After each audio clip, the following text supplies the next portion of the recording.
Good morning. Hello. When we got here 2.5 years, seems like it. We're in La Paz still, and as our last video showed, the windlass broke. The windlass was right here, of course, and I took it out. And look at the wire. I just have to show this. Look how that was connected on there. There's like 7 strands that were underneath that nut, and it was finger tight. That's it. And then the other side, look, I haven't touched it yet. Look at the other side. It's just as bad in an exposed environment too. Oh, I can't even imagine. Who would do a thing like that? I'm thinking that that's all it is. I'm gonna test it right now and see if I can just clean up these connections, reinstall it, and maybe it'll work. So here's my fix, complete with heat shrink connectors. Nice and tight, nice and clean. I think it's gonna work good. What are you doing? Still tracking down windlass problem. Oh my. Finding out it was not the foot switch, we had to hire somebody to come out and work on the windlass, praying that it was something that could be repaired, because that's not something that you can just buy here in La Paz. We've received a recommendation for a guy that works on windlasses. He determined that it was the motor, so we disassembled the entire windlass. He took it off the boat and supposedly rebuilt the motor. He brought it back out and it didn't work after we reinstalled it. So we took it back off again. He took it back to the shop and he rebuilt it again. And he brought it back out for the second time and it didn't work. After the second time of him coming out and it failing, he basically begged us to fire him. When I hauled the windlass motor to the shore for the third time, I let this first guy go and I called Victor and he was there in 20 minutes and picked it up. So We have again, fingers crossed. a lot of hope in Victor. And we'd have some very high winds, 26 knots sustained, and gusts to 28.5 is what we've recorded so far. So it's a little unsettling that we can't put it out any more than 160 feet of road without going through some pretty extensive gyrations to get the more chain out. The worst news, aside from having a broken windlass when we got back, is the fact that Luis was a no-show again. Yeah. It's so disappointing. He was such a great worker, such a hard worker, and wonderful. And clever too. He did a good job. We really liked him. And he's the one that called us. We were down in Cabo. He called us and said, "Hey, I'm ready to come on your boat," which is a giant surprise and a wonderful thing that happened to us. We were so excited. He was going to give us a whole week. We raced up here, 163 miles or bad whatever weather. it is. And we rushed to get here to be on time so that he could spend a week on our boat like he promised. Then, guess what? Nothing. Absolutely nothing. We have friends and family coming, and we just can't deal with this teeny tiny little freezer that I've converted into a refrigerator with having more than just the 2 of us on the boat. We finally got an appointment to pick up Hector Marine to come out here and fix our refrigeration system, but the battery was dead in the dinghy, so... 7.85? Oh my gosh, that's one dead battery. It's just a shot battery. I left the switch on. And of course, Oh, CB radio, the VHF radio ran for how many days since we've had it hanging here? it's been over a week. I took one of the house batteries out of the boat, swapped it out with the dinghy battery. Oh my gosh, it's heavy. He walked the battery all through town.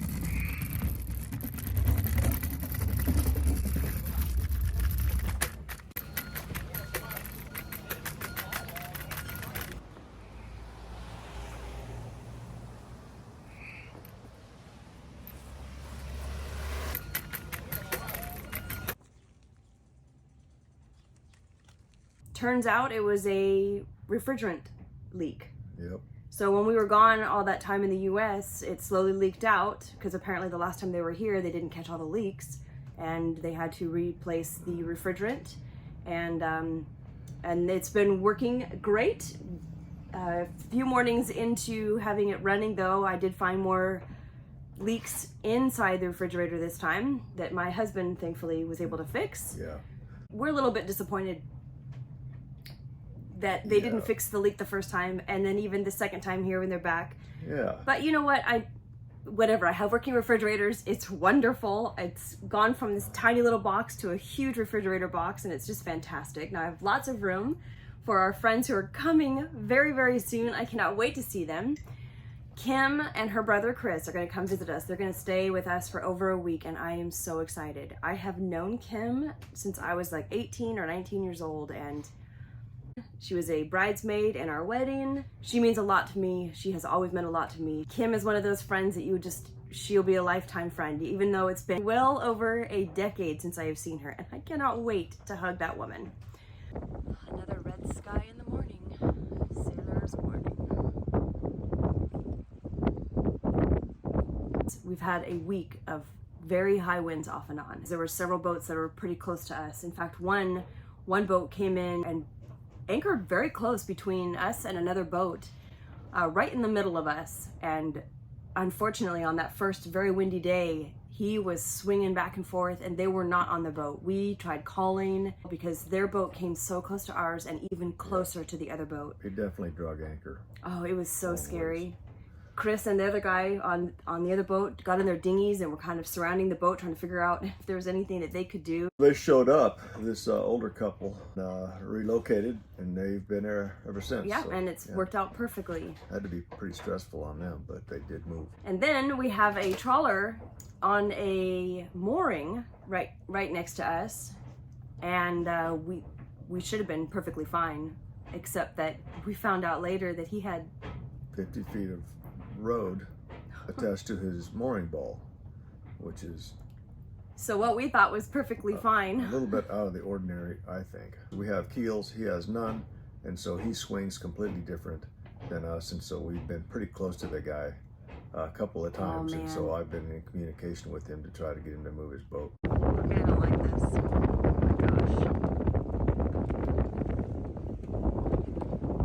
gosh. Hey, love! Finally, he came out to the boat, and I don't know how much he pulled in, but we stayed clear of him. But man, there was a few moments that were very hairy. I had a fender out. I was ready to go. Man, he is right there. I don't get why his boat is so far from his mooring. This is a very stressful situation. It wouldn't be as unsettling, but we don't have a windlass. We can't relocate ourselves. We can't pull in chain, can't let it out. I mean, it's possible to do it by hand, but it's a half-inch chain, so pretty heavy stuff. Lots of high wind. High winds. Stressful day. Yeah, making all kinds of noise. You know, you're constantly checking things out and making sure everything's okay. And then the next morning would be beautiful and calm and quiet. Morning. And then mid-afternoon, here comes the winds again. It was windy and then calm, windy and then calm, and it's been like that for a week and a half of just. Yeah, it's been crazy. You see me wearing a sweatshirt today. It's cold. It's 55 degrees and a blasting wind. It's not nice outside.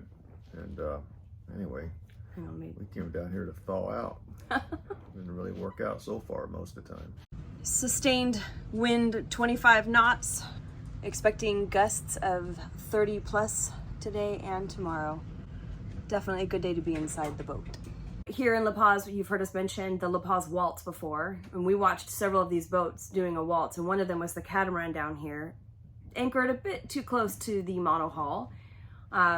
Again, if it was a normal wind and normal tides, it would have been okay, but because it was insane winds that day, the catamaran was doing quite the waltz around this monohull, so the monohull was forced to move since the catamaran was not on his boat. And a catamaran acts completely different in this neighborhood than the rest of us sailboats with keels, and so he was wildly dancing around the monohull, going crazy out there. So and then he drug anchor.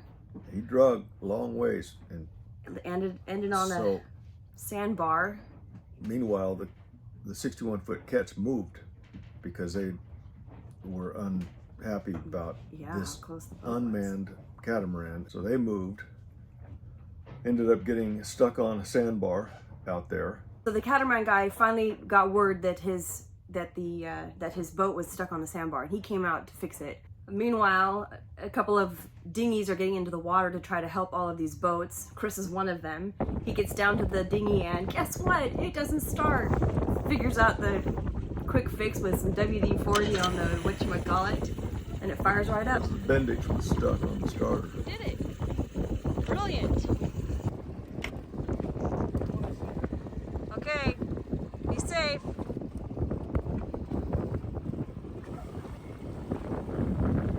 And then just like magic, the wind dies. And there's a couple of kite surfers out having on a joyride in 25 plus knot winds, and suddenly there's no wind at all. These guys are just dead in the water. Sitting there floating around, waiting for a ride. Yeah, so Chris and one of the other dinghies went out and rescued these guys and brought them back to their boat. Yeah. Crazy. Anyway, a heck of a day, yeah. 2 boats stuck on the sandbar, a couple of kite surfers needed a ride back. Dinghy broke, lots of stuff. Having fun? Yeah, it's busting my hair. Just another beautiful day in paradise. We did have a problem with the generator. Again, runs beautifully and then suddenly stops. That was it. Loose connection. Really? It's this. The screw was totally loose, and the switch doesn't do anything, on or off. Oh, that's the emergency switch. Yeah, it's the emergency switch, which does nothing. On or off, it still has to be, because no matter which is, this is like that or like this, Okay. it still will start. Okay, so what did you just hit to make that? Hit the start switch.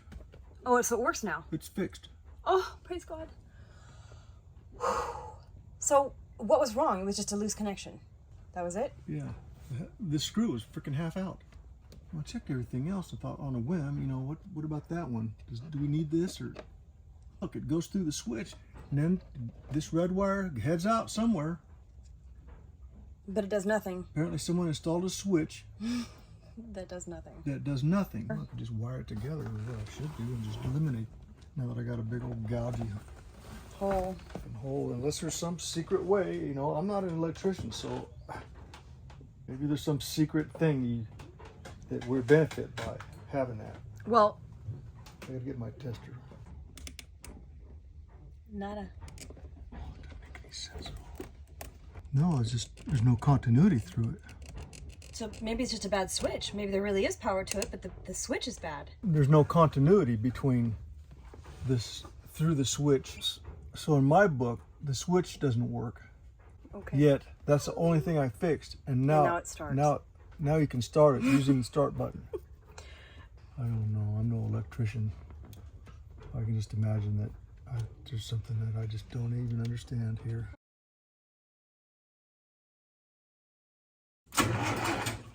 Perfect. After continually scratching up our boat from the fishing rod holders on the back of the dinghy, Yep, we've destroyed our fancy paint job on the boat with that stupid rod holders, so they had to go. They had to go.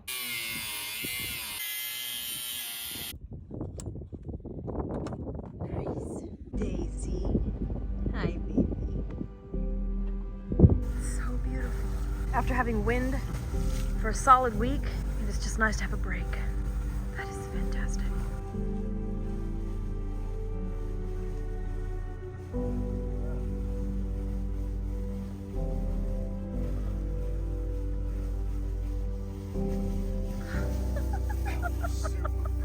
That was awesome.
been far too long since we've been to the beach.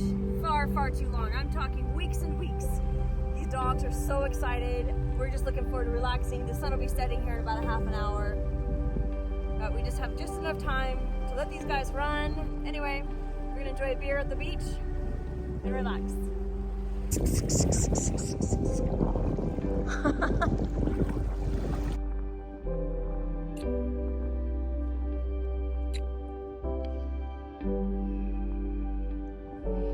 We're celebrating Sunday. Where you can't buy beer after 3 o'clock in any of the major stores, just as an FYI. Again, I don't know if that's a Mexico thing, a La Paz thing, or a Sea of Cortez thing, but on Domingo, Sunday, you cannot buy any alcohol after 3 p.m. That is very disappointing when you have a cart full and you arrive at the checkout at 3:15 to find out this terrible news. Must have been devastating. It was devastating. Thankfully, there's sixes all over, and the sixes are like, eh? No, we sell cervezas, no problema. Taxi? Taxi boy?